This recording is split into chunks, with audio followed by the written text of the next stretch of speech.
So hi, good morning. Today my friend and I are going to present our value chain analysis. Here we will discuss how the analysis work and give example of industry that implement the value chains analysis. So first we go to the introduction of value chain analysis. So first, definition.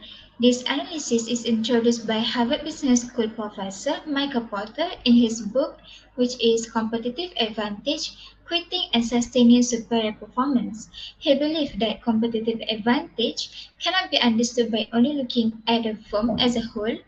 A firm must identify the primary and support activities that add value to its product and analyze activities that help in reducing costs. Second, on the benefit. So value chain analysis can help provide useful insight that bring greater value to customer. Organizations also able to gain understanding of key capabilities and identify areas for improvement. It can help them to understand how competitors create value and help organizations to decide whether to extend or outsource the particular activities. So value chain analysis is a way for a business to analyze the activity they perform to create a product. Once the activity are analyzed, a business can use the result to evaluate ways to improve its competitive advantage. So third, limitation. There are limitations when applying this analysis. When activities are split down into smaller pieces, a company's main vision and plan may become overlooked and confused. Other than that, value chain analysis is overly time consuming. This is because it demands a thorough examination of all business operations and needs to allocate costs to all business activities involved. Um, sorry.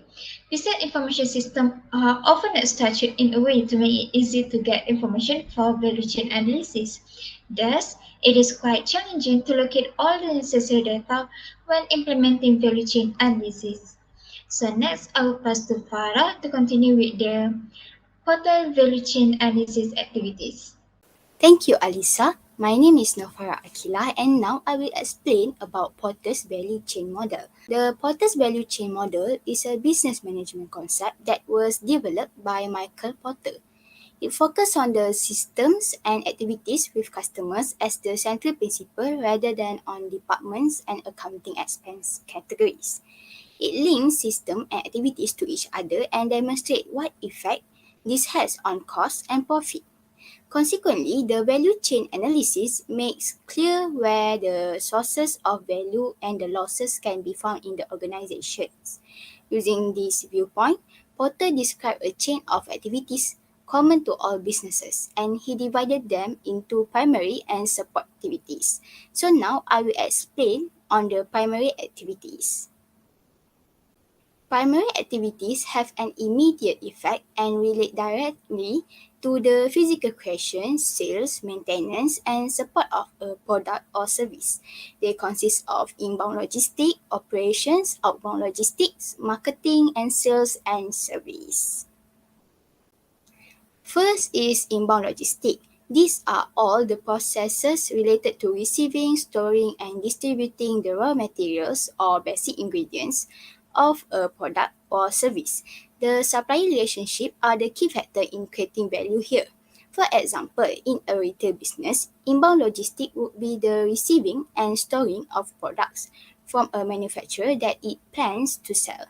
Next is the operation. These are the transformation activities that change input into output that are sold to customers. Here, the operational system create value. For example, such as adding labels or branding or packaging several products as a bundle to add value to the product. For outbound logistics, these activities deliver the product or service to the customer. These are things like collection, storage, and distribution system, and they may be internal or external to our organizations. For example, storing products for shipping and the actual shipping of said products. Next is marketing and sales. These are the processes related to putting the products and service in the market and what is being used to pursue customers to purchase from them instead of their competitors. The benefit offered and how well they communicate them are sources of value here. For example, such as running ads on Instagram or build an email list for email marketing. And lastly, the service. These are the activities related to maintaining the value of the product or service to the customers as soon as a relationship has developed based on the procurement of service and products such as repair or replacement or a warranty. These are some of the factors to be considered in assessing their primary activities. For inbound logistics, we must consider the location of distribution facilities to minimize shipping times and the warehouse layout and designs to increase efficiency of operation for incoming materials. In terms of operation, we must consider the efficient plant operations and layout and also the workflow designs to minimize costs, as well as the incorporation of appropriate process technology. Next, for outbound logistics, effective shipping process to provide quick delivery and minimize damage, as well as the shipping of goods in large lot sizes to minimize transportation costs should be considered too. For marketing and sales, innovative approach to promote and advertise and a proper identification of customers segment and needs are factors to consider while evaluating this activity. And lastly, for service, the ability to respond quickly to customer requirement and problems, as well as the quality of service staff and continual training are all factors to examine when evaluating this activity. That's all from me. Now I will pass to Nur Ilyana for the supporting activities. Thank you. Hi, my name is Nur Ilan Akila. Now we'll proceed with support activity in value chain analysis.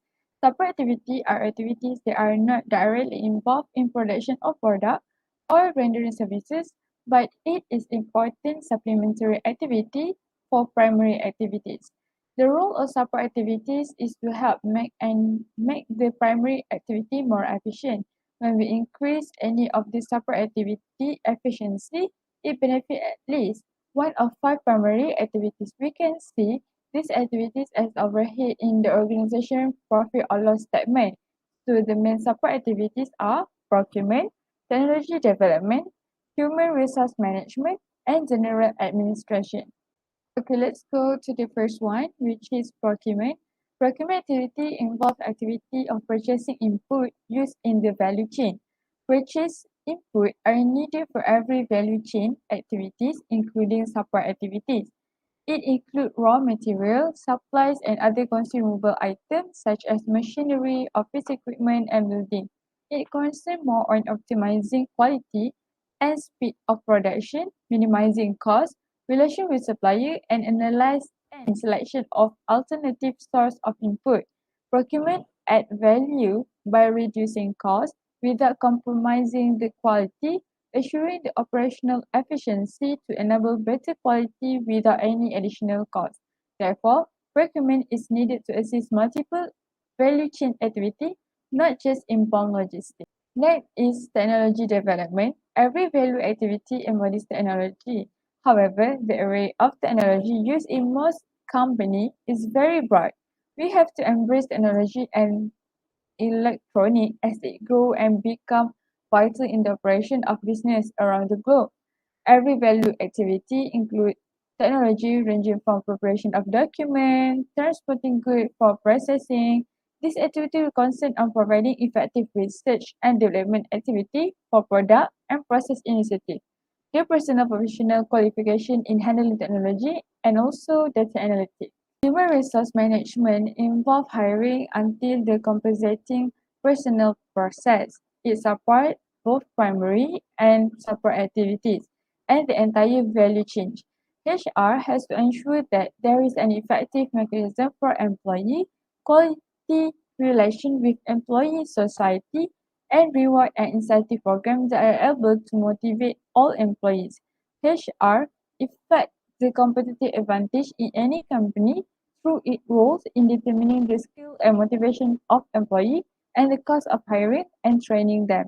They motivate workers to perform at the highest possible level and maintain an organizational culture of high morale. Lastly, general administration. So, general administration consists of a number of activities including general management, planning, finance, accounting, legal and government affairs, and information system. Administration generally support entire value chain and not individual activities only. This activity might be seen as overhead, however, it somehow can be a powerful source of competitive advantage. Administration department is the backbone of an organization. An effective administrator is an asset of organization as it links between an organization various departments and ensure the smooth flow of information from one part to the other. Thus, without an effective administration, an organization would not run professionally and smoothly. Okay, thank you, Noriana. I will proceed with the application in the industry, which is we choose Pizza Hut as one of the example value chain management. Okay, Pizza Hut is one of the top restaurants in Yum Brands Incorporated. It has more than 30,000 restaurants in over 90 nations. Pizza Hut is also well known with the good quality of the food words, brand names, good service, and unique menus of the pizza. Okay, this is how Porter's value change model helped Pizza Hut to improve their company's performance. We look at the primary activities first. For the inbound logistics, it is important for the Pizza Hut to develop a strong relationship with the supplier in order to receive, store, and distribute inputs of the product. Without these activities, Pizza Hut will face many challenges in developing their product. Pizza Hut needs to focus more on every material needed for the final product, for example, dough, cheese, sauces, vegetables, and fruits. Second activities is operation. Operation is where Pizza Hut is ready to process the raw material into the finished product. Pizza Hut will prepare the pizza base first, then continue with the customizing the pizza, and lastly making the side dishes like pasta or salads. While preparing all these, Pizza Hut needs to look at the time taken to enable them to deliver the pizza to the customer on time. Reviewing the operational activities is very important to improve the productivity and efficiency of making the product. Third is outbound logistics. It is where Pizza Hut will provide the highest quality of food with the environmentally friendly services to the customer. After preparing the order, Pizza Hut will directly send the order to the customer so that the customer will receive the order on time in hot condition. This is because Pizza Hut wants their customer to enjoy the services conducted by them. When the outbound activities are managed in timely and cost-effective manners, it will reduce some negative impacts on the quality of the product. Next activity is marketing and sales. At this stage, Pizza Hut will induce the buyer to purchase their product. To be known, Pizza Hut has a large number of outlets because they want to increase their customer base and also encourage more people to know about Pizza Hut.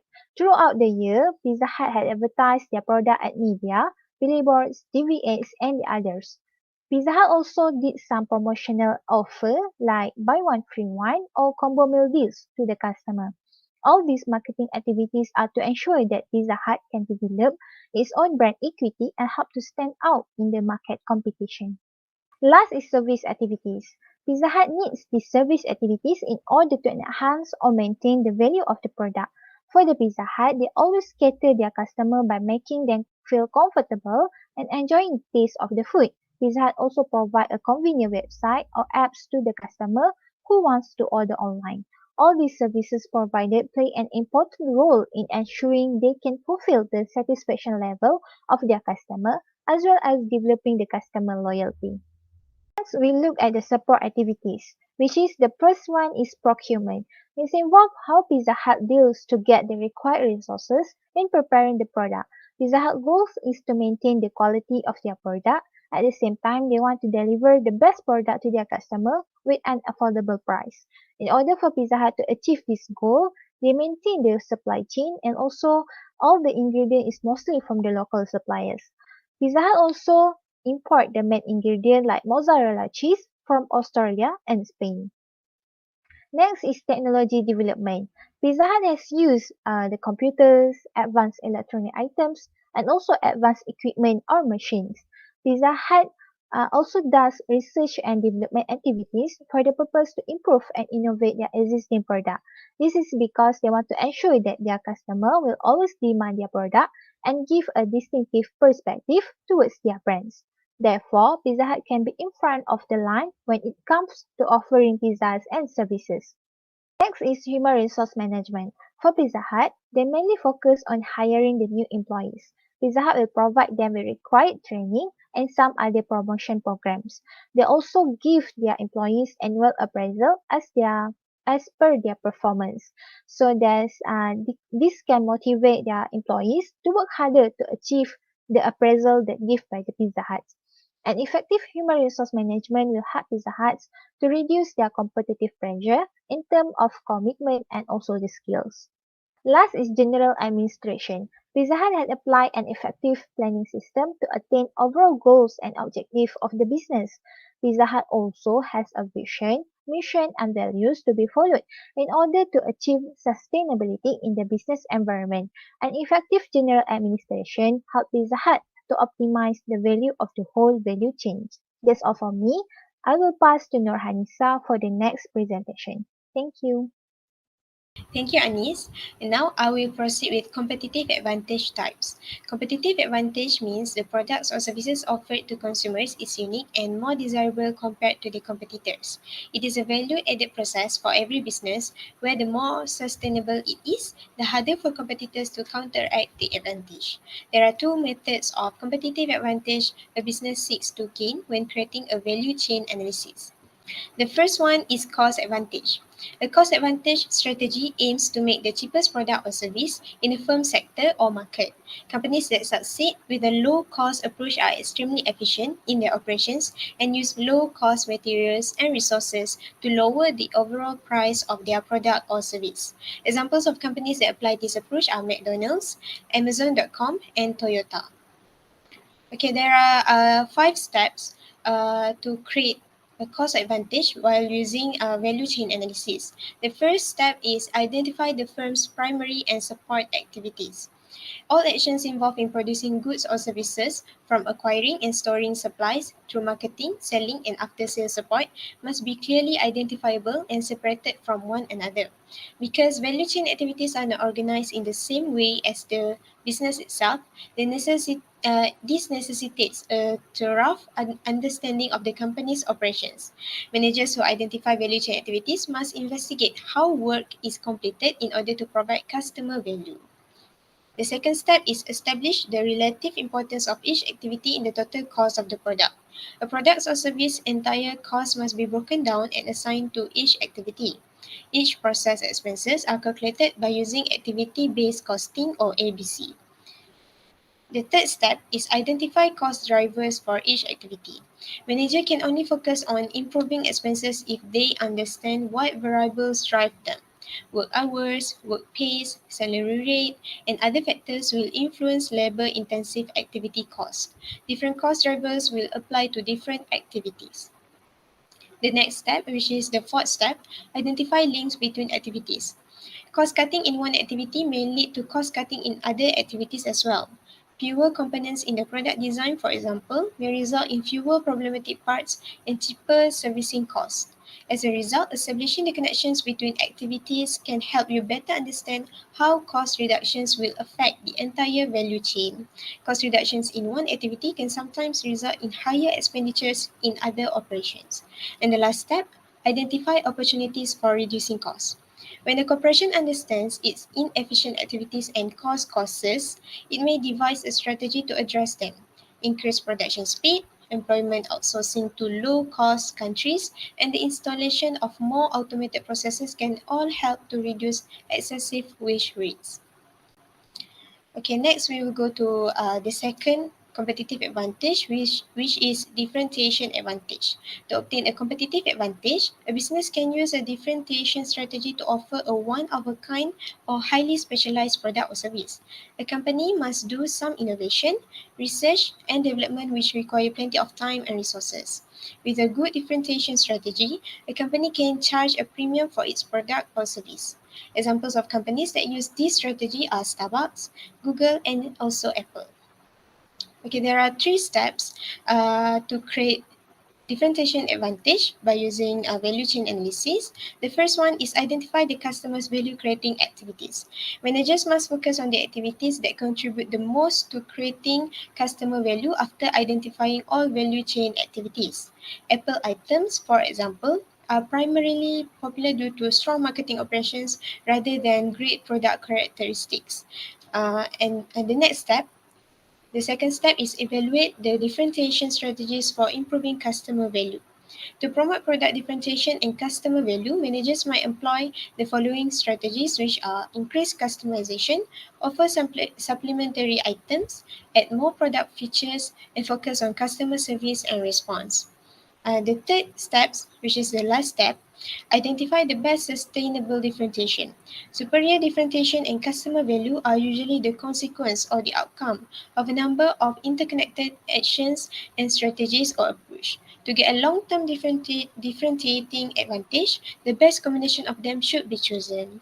Okay, that's all from me. I will pass to Aida Noralisa for the conclusion. Thank you.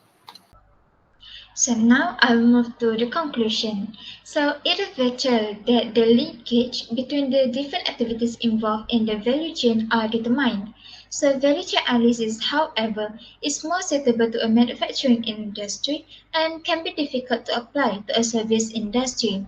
Therefore, a company must identify their needs and ensure that the analysis used are sustainable enough in order for the company to achieve their competitive advantages.